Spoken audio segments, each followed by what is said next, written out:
Coming up on The Boss Lady. I was making good money. That's how I was able to start the Andersonne Experience. I put the first artist on stage using my monthly salary. Girl. Because I didn't have no funding. So that month I had to write to my landlord. I was like, I will not be able to pay you this month, but I promise you next month I will pay you 2 months. January, I decided I'm going to just do art. So I resigned from Bakame. And then they're like, it's okay, we are not going to renew a contract. We understand, because they have seen what I was doing with the Andersonne Experience. So Andersonne Experience with BK Arena, they introduced the lounge. Very beautiful, cute space. I am depressed. I am getting out of bed is so hard. And I'm taking so much meds just to get out of bed. But then we have to do things, and I'm smiling and my energy is up. You could not have told anyone I was sick. No one would have believed I was struggling mentally.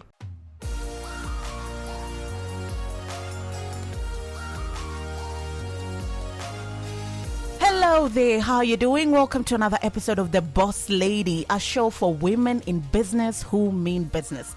My name is Andira Oganga, and you're listening to us via Royal FM 94.3 in partnership with The Boss Lady Africa podcast, available on Spotify and Apple Podcasts. And now the episodes are also live on YouTube. You can catch that every Monday after it drops on radio, every Saturday at 11:30 to 12 p.m. Our guest today, a beautiful lady. She's wearing red, a ball of energy, and she is behind the Andersonne Experience. When you meet her, she radiates good vibes. When you talk to her, the conversations are in-depth, they're moving, they're fun, they're engaging, but they're also thoughtful. She's our guest today, and I don't think that I'll be doing service to her if I introduce her. So she will introduce herself and who she is and the brand that she's building behind the Andersonne Experience. Good lady, welcome.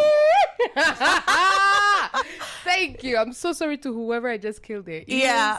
I have never been introduced that properly, that well before. Yeah. And thank you. You're welcome. Welcome to The Boss Lady. Thank you. You know, before we started the show, I told you the name of the show is Boss Lady, and you said, girl. I'm tired. Girl. I'm tired. I want to be the soft lady. I know this thing of bossing. But I will explain why. You're right. Thank you for allowing me to introduce myself, because it's part of our culture. Absolutely. And we call it kwivuga, meaning boasting about yourself. Yes. And I love that. I'm learning how to do that. There's normally a poetic way it's supposed to be done. But normally it's only a man thing. And I've always had a problem with it, because I feel like it's our way of manifesting. Rwandans want to manifest things. They want to call upon their ancestors. And it's a culture that died. But dancers that are called in Hore still do that, even when they're dancing. And I am trying to learn how I can implement that in my life. So everyone calls me Andersonne.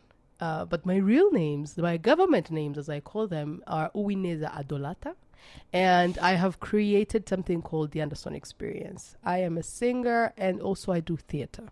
While doing those things, I learned a lot, where I got to travel. I've been to Europe for both music and theater, Berlin, Stuttgart, Paris, and all of those places I was performing.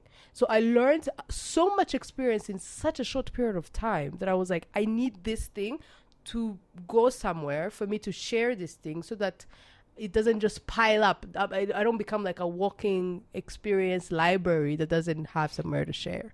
So then I started the Andersonne Experience. I wanted to start with music, because I felt like music I love so much, but also I had more things to give in that department. So then I started the Andersonne Experience as a singing thing. Then I was like, this is blocking me, because I want to have a podcast. I also want to do a cultural thing. And so then the music thing, I called it Volume. The podcast is called the Andersonne Experiment. And then the cultural thing that I'm launching this coming Wednesday on the 5th March, will be called Rota, meaning dream. So those are all the things that I do. And as you can hear, it's tiring. That's a lot of things to do as one human being. So that's why when I hear things like girl boss or boss lady, I'm like, no, I want soft maybe soft boss lady. Like, I don't know how to explain that. You see, we're finding a middle ground in between. I need. It's a lot on human's body. But isn't that the thing about being a creative? It's like all these things just keep calling you, and they're like calls that you have to honor, because if you don't, then that creative energy becomes pent up and it turns into frustration. Yes. Now, that's one thing that I feel like is more expressed and talked about. But then the artists that are doing a lot of things and too much are not talking about what happens when you are actually creating and bringing out so much. You get tired, you get burned out, and people are not talking about. I face health issues because of the things I'm doing. There are too many. The rest is very little. And the people, in my opinion, that I should be asking, the elder generation, when I reach them and talk to them, they're like, hey, we didn't have Spotify. We didn't have podcasts. This thing where you're one person doing 7 things, this is not our experience. So we don't know how to help. But if you can tell us how to help you, we will. But it's also interesting to be on the other spectrum where you're in a country that is allowing you and helping you and pushing you to do more. You're actually doing it. Then what does it look like? Because my CV is impressive. Walk us through your CV. So I sing and then I do theater. No, not in the Andersonne Experience. Andersonne, the actual person. I sing, I do theater, I MC, I teach, because I used to be a teacher. I teach young kids French, English, but I also end up then teaching workshops and all of that. I still work in the corporate world where I deal with books, publishing. So the CV is so long that I don't want to say it sometimes because I'm like, then you will want to use me and I'm tired. I need to sleep. So the CV is amazing and the reputation is amazing, but the balance and the thing we were talking about, feminine and masculine energy, oh God, I have to wear red to remind myself. Today we will be in the feminine. Because girl, you have no problems reminding yourself you're feminine. You're gorgeous, girl. You. And also everything that you're doing, I think part of you being who you are has enabled you to get this far. I want us to break down some of the things that you do just to give the audience context and also to see what we can pick and learn from you. So you as a creative artist, how did you build that up to the place where your CV is so impeccable? Oh, that's a good question. So that happens because of the environment I kept putting myself in. For example, me singing, I was going in a studio called Motherland because I fell in love with Mike Ayura's voice so much that I was like, I need to know who this is and I need to find who this is. I saw him on stage. He was playing for Angèle Mouton.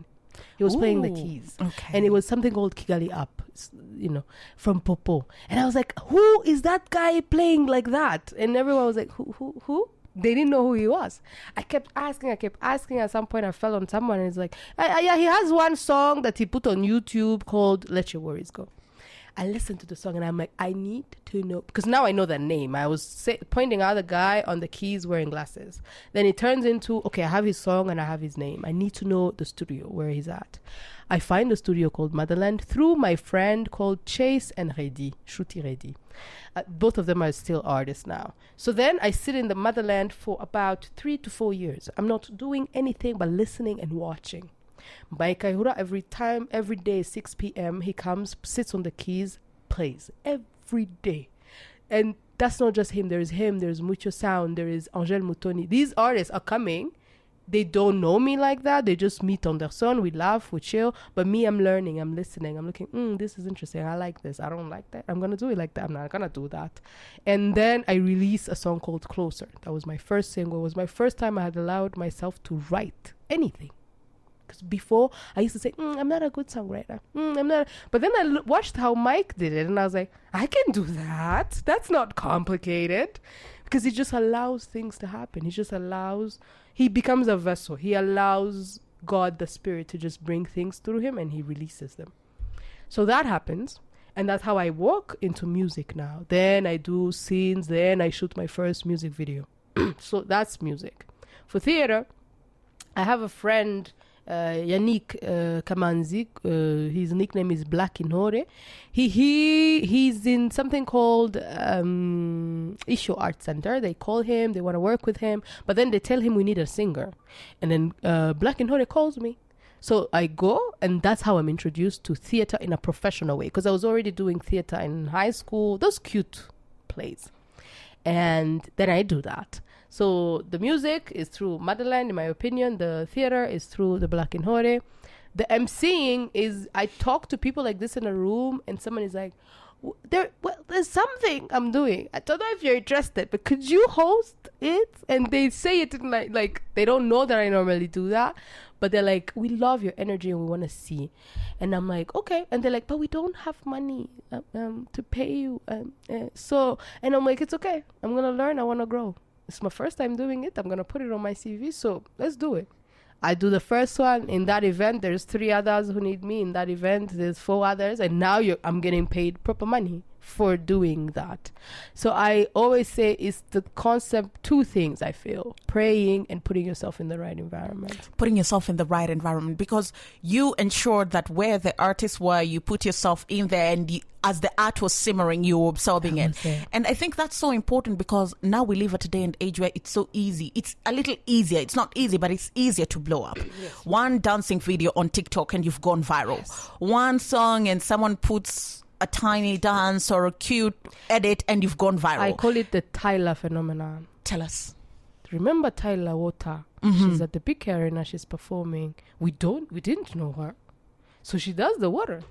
And then someone takes the video, posts it, blows up on TikTok. She felt she had done the worst performance.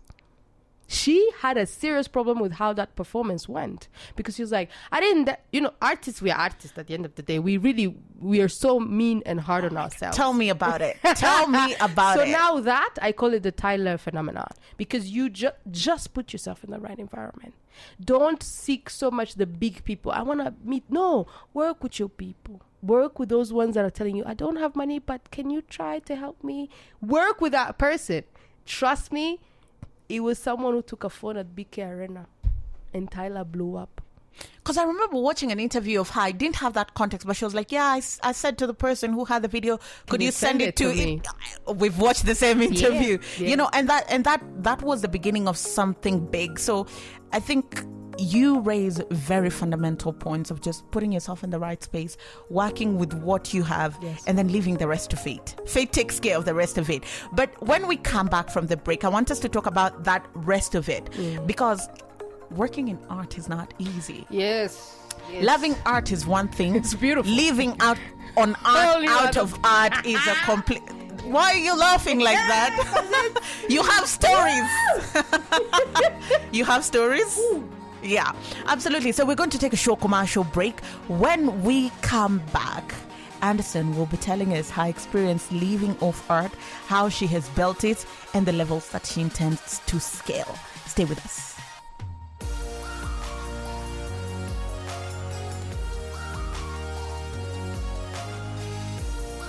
Welcome back to The Boss Lady. If you're just joining us, my name is Antira Okanga, and we're having a really wonderful conversation with Andersonne, and she is the face and the brain behind the Andersonne Experience. She's a multidisciplinary artist. She's a singer, she's a thespian, and she also has a podcast, and she was laying ground on just what it takes to build yourself up as an artist, putting yourself in the right spaces, working and collaborating with the people that you are, and also jumping on opportunities when they come. Now, that is the part of loving art. Andersonne, this is the part of living off art. Because you love art when you're 14, 15, 16, 17, 18, 22, you're out of campus, and it's either you get a white-collar job or now this works. Yes. So let's talk about it. Yes. How do you get it to work? Take me back to when you were starting and finding a way of commercializing your art. You're going to laugh. I did not find that before last year. Last year is when I said I need to stop trying to put myself into the most comfort zone of corporate world. As I've said before, I was a teacher and I was teaching on Discovery, making a certain amount of money every month. So I could sit and make a budget. You say, I make this much, this is how much I'm going to spend. When you're doing creative work, that's not what's happening, because you are a business. you're not doing business. Artists are a business. Normally, a business should have a CEO, should have this and should have this, which allows that corporate system to come. We do not have that because I'm an independent artist, meaning I'm a business that produces products which are all these things, the Andersonne Experience, the music, these. But I'm a business that doesn't have a CEO, so I have to become all of those things, which is where I love Jay-Z saying, I am a business man. But then people think he's saying he's a businessman. No, he is a business. My guy, listen to me, man. I am a business. And once artists, we start seeing ourselves that way, things change. There should be a business that's called Andersonne that has these specific products, and I should pay whatever taxes Andersonne should pay. It's very tricky because normally businesses are a whole entity. Now, a human being becoming an entity, we did not learn that in school. So the thing you said about the progression of when you love music, I started loving the art because I grew up watching Cecile Kairebga on TV. I watched and I was like, I'm going to do that. I know for a fact this is right for me. But then I go to normal school. I was blessed to be smart in class, so I was good at math, chemistry, and everything. Now I have to introduce my family that I want to become an artist. They're like, not you. Other people can. Yeah. Any other people in our family, they can. No, you need to become a doctor or a lawyer. We will facilitate with. You want to become an engineer? We're going to help. But an artist? You're going to be broke. You're going to be poor. You are too smart to be broke or poor. So they're saying it in a loving way. They're coming from a loving space. So I cannot be pissed or angry at that. So I get normal jobs. I've been an executive secretary. I've been a general secretary of an amazing publishing house, which is how I'm involved in books that was called Wakame. And then we're in 2025. So 2023, Wakame hires me in January, I think. I do a whole year and I'm like, I can't keep doing it. I'm hiding. I could feel it. I'm like, I was making good money. That's how I was able to start the Andersonne Experience. I put the first artist on stage using my monthly salary. Girl. Because I didn't have no funding. Girl. So that month, I had to write to my landlord. I was like, I will not be able to pay you this month, but I promise you next month I will pay you 2 months. So I take the money that I was supposed to pay rent. I use it to fund the first edition of the Andersonne Experience, which was the volume part. And I did it. And I was like, so I can do this. Okay, I can be someone who's behind the scenes instead of being the one who's on stage. So I work with E.T., an amazing artist. He helps me because he can see some's not easy, some's not right. I tell him we don't have funding, but we have a venue and we have most of the things we need. We have them. He's like, cool, let me know what you need me to do. So we create the Andersonne Experience like that. But that was in 2023 in June. So in January 2024, I was like, girl, I'm sorry. You need to go through the pain of understanding what is it to live off of art only. Yeah, in October, I was fully depressed. I was burnt out. October of 2024? October of 2024. Pause. January 2024? Yes. You say, I'm going to do art full time. Yes. Before we get to October, what happens between January to October? Why that deep sigh? I'm sorry. Because mentally, I am dying. Mm-hmm. December 2023, something is happening in my head and I can feel it. But BK Arena is calling me. They say we have a beautiful space called the BK Lounge and we want to introduce it. It's a new thing. We don't understand fully what we want to do with it, but we want to work with you because we can see you're also experimenting. You're not fully understanding everything you want to do. So they're like, we see your brand and we can see we can do something with you. My Andersonne Experience is not a registered business. It's a project because I'm having fun. I have monthly salary. I have a venue, Institut Français that are very, very ready to help. So I'm like, let's keep experimenting. Now, BK Arena calls in December and I fell and then completely broke my ankle. I fell because I was doing TV that day. I had to do Le Miroir. I was still working at Wakame. I had to do stuff for them. I had 10 things on my to-do list. And something in my brain was so tired that when I was walking down that Kigali height, I didn't see a step. Oh, no. I missed it. I fell. Oh, no. It was 10 minutes before I was supposed to be on Le Miroir. Oh, no. Everyone there stops. They help me. They lift me. They take me to the pharmacy. They give me meds. And I'm like, I can't. Sorry, in 10 minutes, I need to be on TV. And I cannot kill it because I know David Carmel needs me on time. I get there. The foot keeps getting big because I'm sitting and I didn't go see a doctor. When I get out of there, David Carmel takes me to the hospital. They say, your ankle is broken, but we can help you. That's happening when Big Arena is calling me. I tell them, I cannot make it, or my leg is broken. They're like, do email, please, because we don't care. Do email, because that's what business is. That's what being a boss is. We email each other back and forth. I send them the quotation. They send it back. I send, because they have bureaucracy, very beautifully done business. We do the bureaucracy thing, and they are like, can we do it in January? The leg is still swollen. Then in December, they say you can do. The doctor is like, okay, you're fine now. And then they're like, can we do a Valentine thing? And I'm like, yes. But I'm still depressed because that thing, when I broke my leg, I don't know what happened in my head. Something switched off. Yeah. And I was sad. I was intensely sad. But then we're talking about December 2023. Now, January, I decided I'm going to just do art. So I resigned from Bakame. And then they're like, it's okay, we are not going to renew a contract. We understand because they have seen what I was doing with the Andersonne Experience. February, I'm working with Big Arena. We do Valentine serenades. So Ariel Ways had called me because she wanted to be on the Andersonne Experience, but she thought we were going to do it at Institut Français. And I'm like, no. Big Arena called me. They want an artist who's big. So let me have you at the Big Arena. So me, Andersonne Experience with Big Arena, they introduced the lounge. Very beautiful, cute space. I am depressed. I am getting out of bed is so hard. And I'm taking so much meds just to get out of bed. But then we have to do things. And I'm smiling and my energy is up. You could not have told anyone I was sick. No one would have believed I was struggling mentally. We finished that. I have my friends, I have my family, but they know what's going on. So they keep helping, they keep pushing. They're like, whatever you say you need, we're going to make it happen. We do that, it's finished. On my CV now, I have that I worked with Big Arena. Such a small business that's only lived for less than a year is working with Big Arena, is hosting an Andersonne Experience there. I go back home, I go in bed. I'm going through this cycle where I'm just getting out of bed to work, to create, and then go back in bed. I face this solitude thing where I really need to be inside. I need to be in my bed. I'm not doing well with people.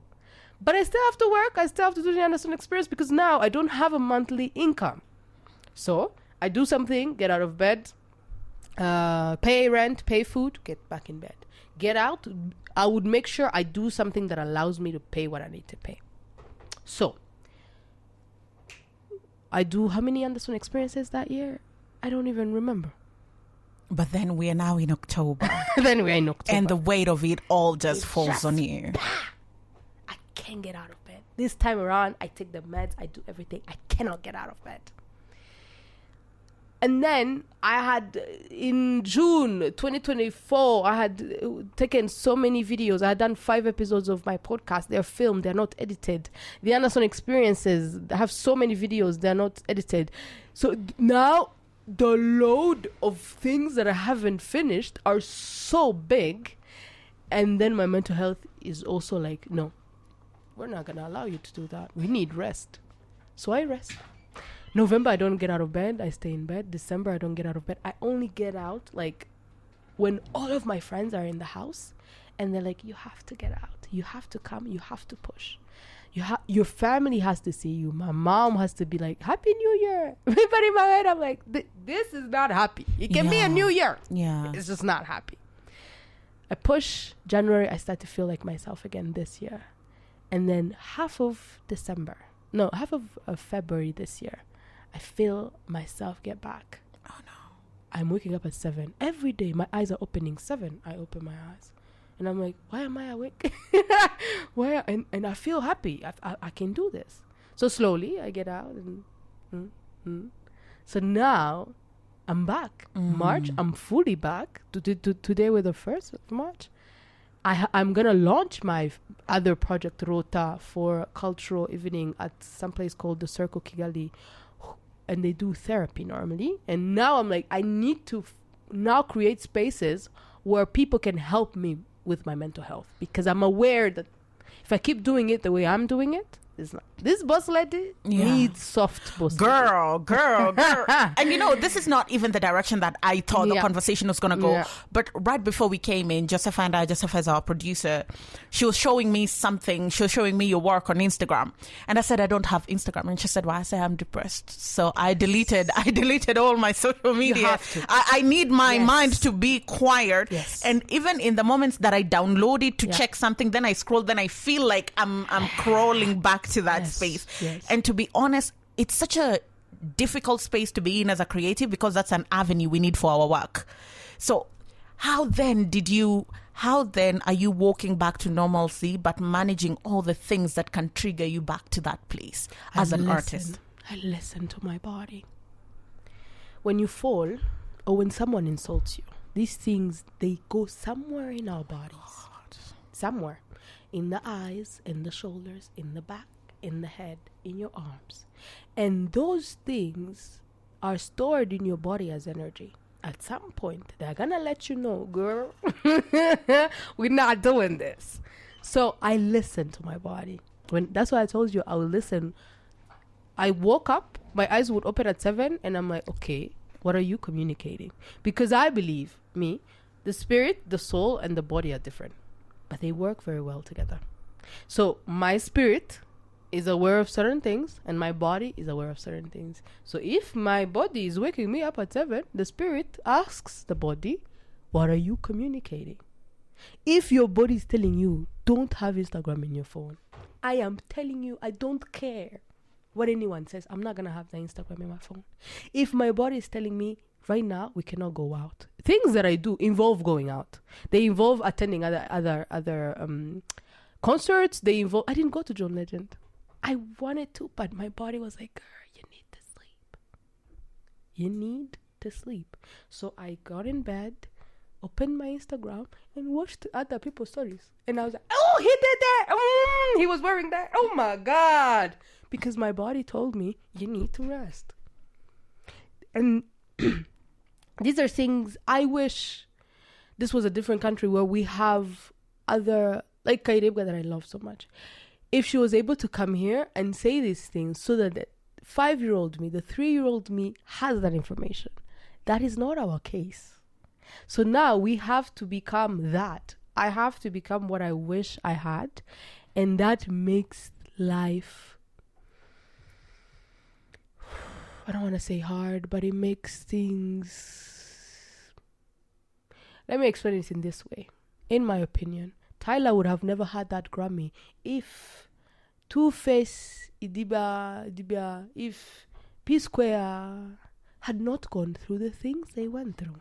Afro Nation would not exist and work right now if the Davidos, Burna Boy, completely enjoys what those other guys did. Because I remember seeing the Ice Prince and the Davidos at the BT asking, why don't you allow us to have Grammys? Why don't you want to play us in the clubs?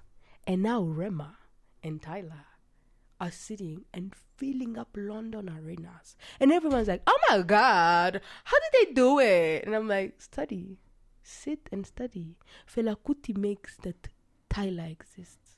Fela Kuti, Miriam Makeba makes that Tyler exists.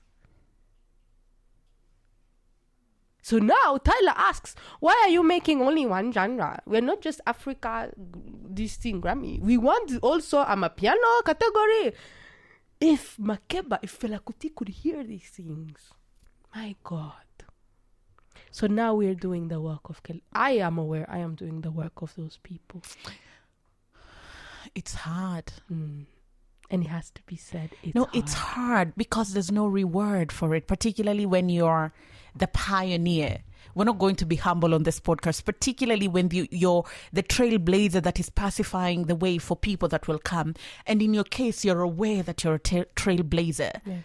I'm a pioneer. It's hard. It's hard, but this is what I've learned.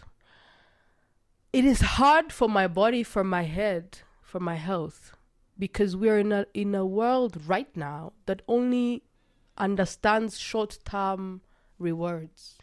Yeah. So I have to keep reminding my spirit, my body, my soul, Andersonne, you're gonna fucking enjoy when you're 80, seeing and sitting and watching what Rwanda music industry is at.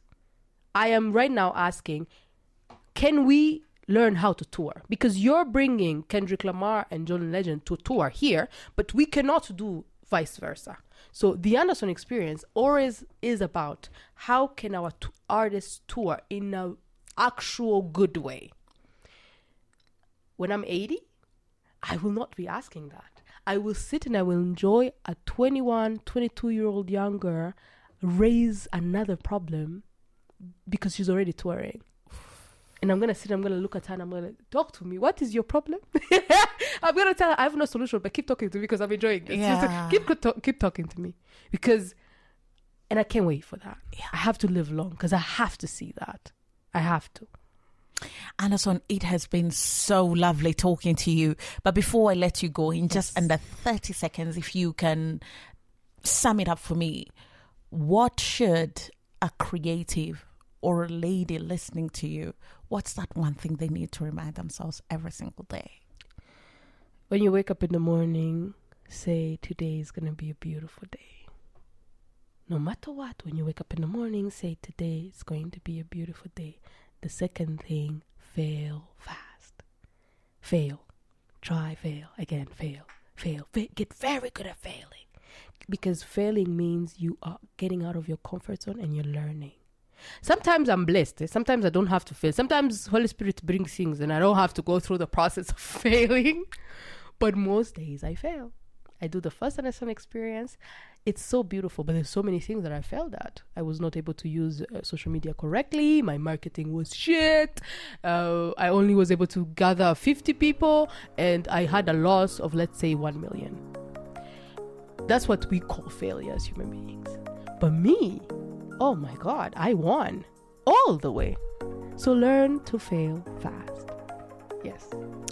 Andersonne, thank you so much for joining us on The Boss Lady. I don't think that this is how I expected the conversation to go, but it couldn't have gone any better. Thank you so much for being vulnerable. Thank you for sharing those gems of wisdom.